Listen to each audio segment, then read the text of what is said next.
Sebenarnya secara iktibari dia ada. Ya memang saham itu termasuk dari at-ta'amulatul hadisah ya. Jadi bentuk transaksi baru yang belum ada zaman dulu pada masa ulama. Tetapi hakikatnya yang nama saham itu pasti ada underlyingnya, yang nama saham ya. Karena saham itu kan adalah persentase dari kepemilikan perusahaan.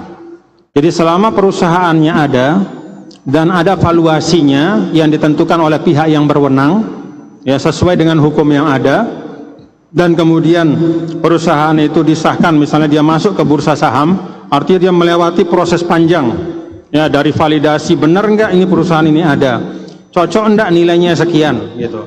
Lalu misalnya perusahaan itu dipecah dari nilainya 1 miliar, nilai perusahaan dipecah menjadi 1 juta saham, nilai per sahamnya itu 1000, boleh enggak kita beli saham itu? Boleh. Kenapa? Walaupun dia tidak berupa ain yang bisa kasat mata, tetapi dia muqayyam wa muqawwam ya, dia senilai itu ya, dia senilai itu dan bisa diperjualbelikan, ada nilainya yang memang sudah diakui ya. Bukan hanya saham sebenarnya ya, tetapi perusahaan secara keseluruhan. Misalnya ada perusahaan A hari ini di Mataram misalnya, jual perusahaan, saya menjual perusahaan misalnya perusahaan periklanan ya, maka yang dijadikan sebagai harga itu bukan hanya gedungnya yang terlihat ya, bukan hanya mesinnya yang terlihat, tetapi juga ada perizinannya.